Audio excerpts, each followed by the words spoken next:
Man, woo! Yeah, I have to follow that now. Jeepers.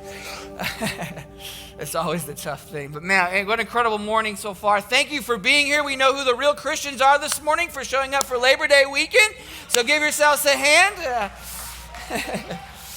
I'm ready for tomorrow, all right? Sleeping in and enjoying it. Some of you wish school was tomorrow probably because you're already sick of them. But it's all good. But hey, good morning. My name's Jonathan Lefler, and it is an honor to be up here with you this morning. I serve as the Next Gen pastor here at Crossroads, and man, it's good to be up here. But I wanted to have some fun this morning. I know it's always nervous to people in the audience when the guy who works with students says, I want to have some fun this morning, because you probably think it's a blender of doom or something like that. And I really did think about it, but I like my job too much, and I didn't want to get fired. But I wanted to have some fun because I know this is an argument in a lot of households, and I want to stir up a lot of emotions this morning because I just don't think we've touched in with them enough this morning yet. But this is the big debate every time when people decide on vacation. The big debate is this, and I need you to think about this question because I want you to be 100% in on your choice this morning. And do not judge people, all right? I know there's that thing that you're going to see. I didn't know that people is like that. But I need to know this. Are you a beach person or are you a mountain person? Oh, yes. Some of you are going to learn something about your family today that you didn't know you knew. But here's the thing. How many of you are beach people? Like, it doesn't matter. Oh, okay, all right. How many of you are mountain people? It's a little more, it was split first service. This one's a little bit more different. But here's the thing. I love that question because it tells you a lot about people. But it also is one of these because I feel like it changes. Because if you would have asked me that question 2 years ago, before I moved to Georgia, I would have told you that I'm 100% sold out for the beach. Because we moved from Wyoming to the beach, and we lived in a great area called Shalimar. If you blinked, you went right through it. But basically, for you who don't know, it's the Destin, Fort Walton Beach area, all right? And so we were literally minutes from the beach. And I loved it because I got to do, on Wednesdays, I'd take students out to the beach and we'd have beach Bible study. It was an incredible time. But it's funny because, Georgia, you have changed me, all right? Which is funny because where I grew up, but I remember the second day I was here. My first day was a Sunday. My second day is we went to staff retreat, and I couldn't tell you where we went. I could get there because that's just the way I am. I remember every detail about that. I just can't remember the place where we were at. But I remember because we'd been in the Florida area for a while, and I remember driving up to these mountains, and you could see them. What Georgia calls mountains, all right? But I remember just looking at them. And I just remember getting in awe of what a mountain is. And I remember this place we went to, it had a huge rock that kind of looked like a mountain. And I just remember sitting there just thinking about how incredible God's creation really is, right? And the things you take for granted, because I grew up in Seattle, Washington area, and I literally had the Olympic Mountains out in my back door. Like, literally, I could walk out of the high school, and there are the Olympic Mountains. I could drive down the road, and there are the Olympic Mountains. I could get on I-5 and head there, and there's giant Mount Rainier in front of me. If I wanted to explore, I could go down the rest of the way and see Mount St. Helens and Mount Adams and Baker and Oregon. And then we moved to Wyoming to where I had the unbelievable Tetons and the Bighorns right in my backyard. And I had Colorado, the Rockies, and the Flatirons right in my backyard. And I hated it. I just took it for granted, I guess, right? I didn't hate it. I always wanted the something else, the beach. And I thought about this morning about our Christian life and about what we do. And I think it's very significant if you look through the Bible and you understand the Bible and you read about all these stories that God uses mountains for incredible things. I mean, he even says that if you have enough faith as a mustard seed, you can physically move a mountain. And if you look through the Bible, there's incredible times where people experience God on a whole new level. And I think for us, sometimes we forget that. Because if you look at the story of Abraham, God tells Abraham, I want you to take your son up and I want you to sacrifice him. And because Abraham followed him right before he was supposed to do it, God provided a sacrifice. And he took Abraham up to a mountain and he said, look at this land of Canaan. Everything here I promise I'm going to give to you. He took Moses up on a mountain twice. One, that Moses got to experience God face to face, but he couldn't see his face because it was so much splendor. He said he saw the back of God. And then he took him back up on a mountain to do the 10 Commandments. I mean, incredible experience. And my favorite one of all, my favorite story in the Bible is Elijah, because of what happens on that mountain when God sends a lightning bolt and starts that altar on fire is incredible. And then he takes Noah, who's the ark. I'm getting out of the row here, but it's okay. The ark lands on a mountain when the flood's over. And then the last thing that Jesus does on this physical earth is he takes 2 of his disciples up on the mountain and he ascends into heaven. These are mountaintop experiences that people got to encounter God on. And for us, we have mountaintop experiences as well. Maybe they're for you when you accepted Jesus. Maybe it's for when you were baptized. Maybe it was something when you came up to an altar, or you just finally said, God, I'm done running. I'm done everything. Just released all the things that were holding you down and you let them go. Maybe it was something that you discovered something amazing about God that he's done in your life. And the thing about those mountaintop experiences are they the most incredible experience because it's the most intimate experience we have with God. And it's the time where we feel like this is the most I've ever been so close to God. But as you know, as you go up a valley, you go through a valley, you go up the mountain, you have to come down the mountain. And a lot of times we're all in this thing that I like to tell students, it's all rainbows and unicorns. And then the valley is real life. And you start experiencing the valley, and you think nothing's going to stop what I just had. And quickly, the valley devours us. Because here's the thing. When we have these experiences, when we go through this, we forget to process the experience we had. We forget that we have this experience, this one-time thing, and we forget to hold on to it. Because when we enter the valley changes. The valley's there to swallow you alive. Because the truth is this, Satan wants to destroy that experience. He wants you to never experience that again. He wants you to lose that experience because he doesn't want you close to God. And how fast our world is, we quickly lose that because we get caught in the valley. Now, the valleys are beautiful. Trust me, there's some incredible things, especially Cades Cove. I love the valley. They have that up there. That's one of my favorite places to go to. But the reason I love the story of Elijah so much is because Elijah came off this incredible experience. I mean, this is something that it just blows my mind. And I had a student ask me one time, Jonathan, why do you like that story so much? And I said, well, I love seeing how powerful God is, but I also love that there's bathroom humor in it, all right?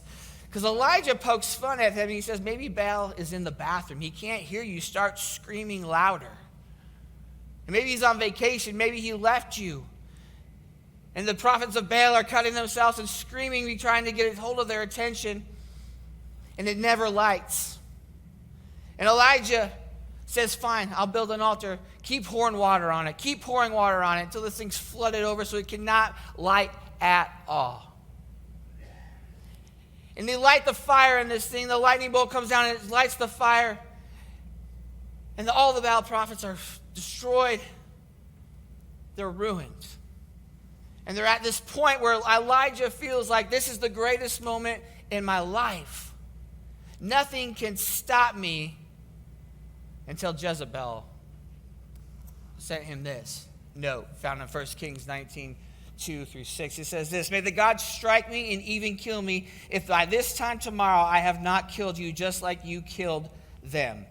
Elijah was afraid and he fled for his life. He went to Beersheba, a town in Judea, and he left his servant there. And when he went on alone into the wilderness, traveling all day, he sat down under a solitary bloom tree and he prayed that he might die. I have had enough, Lord, he said. Take my life, for I am no better than my ancestors who have already have. How many times is that us? How many times do we get on this high, and it's a great experience, and the valley takes it away? Because we let the smallest thing destroy what just happened. I've been there. I know what it means. I've done this so many times where I've gotten on a high with God, and then I've let the valley slowly take me away because somebody said something, or it didn't go the way that I wanted to, or I just lost that same feeling. We have to process that experience, because when we go to the valley, we are now in the battlefield. We are now ready to fight. And we have everything we have with us and everything you ever need, but we slowly forget that because we're too caught up in what we're dealing with right here instead of channeling what we just had and taking that to the fight. Psalms 23 is so true for this statement because it says, even though I walk through the valley of the shadow of death, I am with you. Yes. My rod and my staff comfort you. Elijah lost that feeling. He forgot who was with him. The same person who just struck a lightning bolt from the sky and just defeated Baal, he slowly forgot it because he forgot that God was with him. And now he just wants to die. He's done. Because he's given up. Because when he trusted God on the mountain, God provided, and he forgot that he was with him because he lost that trust of God. How many times have we been there? How many times have we been taken to the valley? How many times have we gone through that valley and we just given up completely? For me, it's been quite a bit. And I've been in some of the darkest valleys of my life, and I tried to fight them on my own, only to make it worse, only to get myself into worse trouble, and only the time that I did. Because the truth here is this: we lose the fact that he is the same God in the valley that he was on the mountain. We forget that he is the same God that was right there. We forget what he did. We forget it because we get so caught up in the world. And we have to sit there and we have to channel that energy because that is what we have. God calls us to have these mountaintop experiences, but he also calls us to keep going with them. Some of the greatest things were fought in the valley. David and Goliath, one of the greatest stories, one of the greatest things ever, where this little boy defeats a giant, was fought in a valley because he trusted God. He knew he didn't have what it takes. He knew he couldn't do it on his own. He knew he needed a higher power. He knew he needed something, the same thing that we carry with us every single day, and that's the power of Jesus. It's the same power that raised people from the dead. It's the same power that healed the blind. It's the same power that never leaves us, that's always doing miracles, that's always working in our lives. And we forget about it because we let the world swallow us. Because we lose our focus of what happened on the mountain. We lose that trust because now we're thinking, what am I going to do now? And we forget that experience that we had. We forget how much that experience is supposed to carry us through. I challenge every student when we come back from camps or we have a retreat or whatever it is, that you have two choices when you get back. You're going to face a valley. And you're going to get on that bus, and as we start driving and you turn on that phone, it's going to start going bing, bing, bing, bing, because you just missed everything that happened for a week. And you have a choice when you see that. You just had this incredible experience with God in the woods. And are you going to let so-and-so did this? I can't believe that. Are you going to let Satan destroy what God did? Or you have a choice to turn it off, to just continue to live in that moment. Because he's the same God now as he was then. The question is, do we let him carry us and help us, or do we try to fight it again on our own? Because the valley that I was in, the deepest valley that I ever was in, was the greatest victory in my life. And that was when I received Jesus. But God had to take me to the lowest valley I could ever get to, where I could not control my life anymore. I'm one of those people who love to have control. I'm one of those people who like to control the things that happen. And boy, that controlling that I did sure got me in a great place. It got me to the place where I couldn't even get out. I had no way of ever getting out on my own. But I continued to fight in that valley by myself. I continued to let Satan keep controlling me in that valley. And in that valley, I kept hearing a voice, a small voice, that said, "Are you ready to follow me? Or do you want to continue to fight this valley on your own?" And sure enough, I fought it on my own for a while more. Because I didn't trust God with my life. Because I couldn't control what he was about to do. And I remember fighting, I remember arguing with God, I remember hearing that voice all day, and I kept ignoring it. And the weight of my shoulders were getting more and more and more. And finally, I got to the point where I said, I can't fight it on my own. I can't do it on my own. I need you.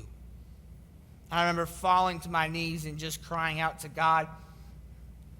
I remember there just sitting there, and this peace came over me, and the weight of the world that was on my shoulders completely disappeared.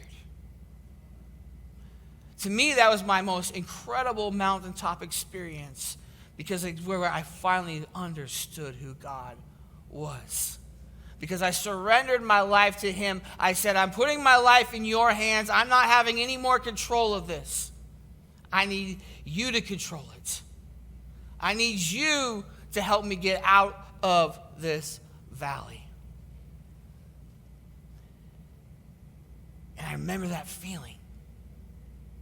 Elijah forgot that feeling. Now, don't get me wrong, the valley's tough. They still fight with the valley.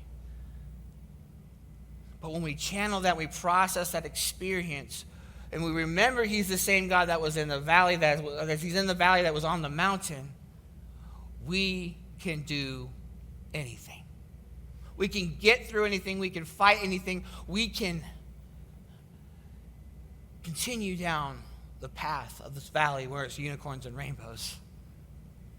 But we forget the trust when we don't. And we quickly get put back into that valley. I remember when I got out of that valley and I told God, I will do anything you want, except if it involves snakes, because I hate snakes. And I said, God, you have control of my life now. I don't care what we do. I don't care where I go. I don't care what it is. I said, I'll go to the jungles of Africa. Just give me a machete so I could kill a snake. Thank God he chose Florida and the beaches and student ministry. Because I was willing to trust him in the valley, when I was in the darkest deep of my valley where I needed out, he provided an incredible experience. He invited me to be a part of something that I never dreamed that I could be a part of in my entire life. Because I remembered the trust that I put in him that day. And I remember the trust in him that I have every single day. And I trust him with my life. Because the truth is this: he never leaves us where we are at in the valley. When we surrender, when we give everything to him, when we just say, I'm finally going through this, I need you. He did what he did to Elijah. When Elijah went, he sat under a tree and he fell asleep. And in that dream, in that time he was sleeping, an angel tapped him on the shoulder. And he said, get up, Elijah. Eat and drink. Because you need to be restored for what God has for you. And God knew exactly what Elijah needed. But the thing I love about Elijah in that situation is this. He was honest with God. And he said, God, I'm done. Kill me now. But because we serve a God who doesn't leave us where we're at, he restores us, he refills us. He restored Elijah. And for the next 40 days, he built Elijah back up because he had another mission for Elijah to do. The same thing is for us. But we have to be honest with God. We have to say, God, fill me with what I need right now. He knows it, but he wants us to also realize it. And when he filled Elijah up, he took Elijah up on the mountain and he showed his face to Elijah in a gentle wind. God shows up in the valley if we let him. God will do something amazing if you truly let him. But the problem is we don't. He's the miracle worker. He's the person who can take us out of that. He's the person who's never leaving us. But yet we choose to leave him because it gets too hard. So this morning we have to see where we trust him the most. Are you willing to trust him with everything? Are you willing to just let him take control? Because if you do, it's going to be an incredible journey through that valley. Because you're holding on to the same experience that you had. But the best thing about God is that he doesn't just leave us there. He just doesn't this. He also tells us what our next step is from the valley. And I love the passage found in Matthew 28. And he says this in 18 and 20. He says, Jesus came and told his disciples, I have given you all authority in heaven. Therefore, go and make disciples of all nations, baptizing them in the name of the Father, the Son, and the Holy Spirit. Teach these new disciples to obey all the commands I have given you, and be sure of this, I am with you always even to the end of the age. The beauty of the valley when we get restored and we get ready is this commandment right here where he's telling us, you go out now and share the same experience that you just had with those around you. One of the questions that people always ask me is, I don't know how to share my faith. I don't know how to tell people. I just don't want to walk up and tell them they're going to hell or something like that. And I look at them and I say, when was the time that God did something amazing for you? When was the time where he did something you didn't expect him to do? Where was the time when you felt the most intimate time with God? Because these are incredible moments that we need to take. If we don't take them away, they're only merely just things that quickly fade away. But he's calling us and he says this, all authority in heaven has been given to me, and I'm commanding you and I'm telling you to go out and share it with everyone. People love to see something different in somebody else. Even in that song, the light in the world, you are the light in the world.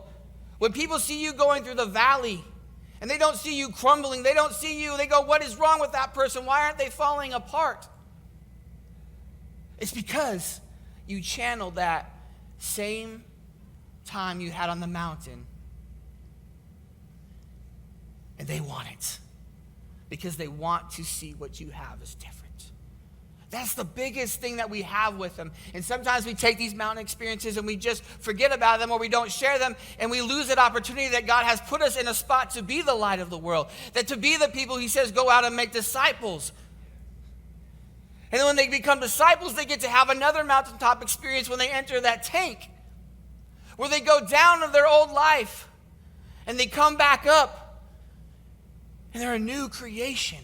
All the junk that they had gone through, all the stuff they had gone through in that valleys where they could try to fight it on their own is gone now. Because now they have something incredibly with them when they're walking through that valley. A mountaintop experience where they felt their old self go away and they are somebody new. Everybody wants to be somebody new sometimes. That's what the first day of school is for. Because you can start over. And then he says this, walk with them. Teach them my commands. Teach them this. The same people that walked with us through life when we accepted Jesus, now we get to be those people. We get to be the ones that disciple them. We get to be the ones that pour into them. And then we bring the ones that get to just be a part of their life. And we get to watch that seed grow into something amazing. That's one of the things I love about this, is watching people change when God enters their life. Because it's the most incredible thing. Because I feel that passion, I feel that burning, the same experience I felt on the mountaintop the day that I received Jesus. I get to see it in them. And I get to experience it with them. That's what we're called to do. To share that experience. Not to keep it, but we're shared to experience it with others. We're supposed to share it with them. We get to do this journey together. If Jesus needed 12 people, we need a lot more, right? And it's easier in groups than it is by yourself. Because you're going to have those people to lean on. You're going to share in the same experiences. You're going to cry together. You're going to celebrate together. You're going to lean on each other together.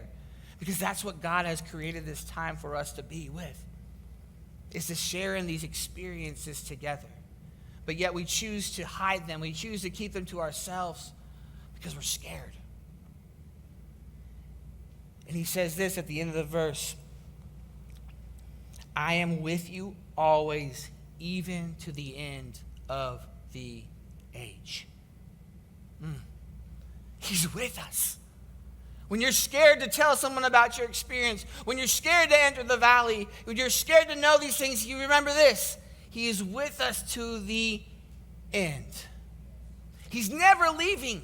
He's there every single moment. The problem is we don't call on it. The problem is we forget because we choose to fight it on our own. And we forget that we have the incredible power that raised the dead, that healed the sick, that made the blind see, that did all these miracles, that we have the same thing with us and we can go out and share this experience with us. Maybe you experienced something last week at our revival service. Maybe you got healed. Maybe you found something incredible. And then you entered the valley this week because we forgot that he was the same God on that mountain that he was. Can I challenge you to this? No matter where you go with this whole thing, I want you to understand is this. When we soak in the memory of what God has revealed to us on the mountain, it reminds us of the purpose of the valley. You have a purpose. There's a reason God is doing this for you. He's refining you for something incredible. He's getting you ready for something, but he needs you to go through this for some reason right now. But he reminds you that I'm with you, that I'm not leaving you, that I'm going to walk this walk with you, that I'm going to fight with you side by side. And together, we are going to have the incredible journey that you've ever had. We just have to trust. We have to give him it all. And he'll fill us. He'll restore us. He'll give us that same experience. The same feelings you had will come back. They'll never leave if we trust him, if we lean into him. And when you go to share that experience, he's going to be there with you. He's not going to leave you to be by yourself, because he's the same God always that was on the mountain that will be in the valley. We just have to remember. We have to channel it. We have to grab it. We have to take hold of it, because he's just waiting there for us to win the victory together in the valley. God, we thank you for this morning, God. God, we're thankful that you are the God of the mountain and the valley, that you never leave us, God, and that you always give us what we need, Lord. Even when we don't even know what we need, God, you already know what we need, Lord. You're just waiting for us to be refilled. God, I pray this morning, God, that we will not forget that experience, those feelings that we had, God. God, I pray that when we seek you, Lord, that you fill us with what we need, God. Lord, I pray for this morning of those who are carrying burdens this morning, God. They're trying to fight the valley on their own, God. God, I pray that you won't let them leave today. You won't let them leave this altar before they drop them to you this morning, God. God, I pray as we enter the valley every single day, God, that you are with us, God. That you fight alongside of us, God, that you're there for us no matter what, Lord. God, we thank you for the opportunities that we get to share this. We thank you that you've given us all the power in the world. That we can have nothing stand in our way, God, as long as we're choosing you and using your power, Lord. God, I pray as we go this week, God, that you just fill us with what we need to help the people that you bring in contact with us, God. Lord, as we go to this time, God, we just thank you for who you are. We worship you. We thank you for what you are about, God. Lord, and I pray this morning we don't leave without taking care of what we need to take care of, God. Thank you for who you are.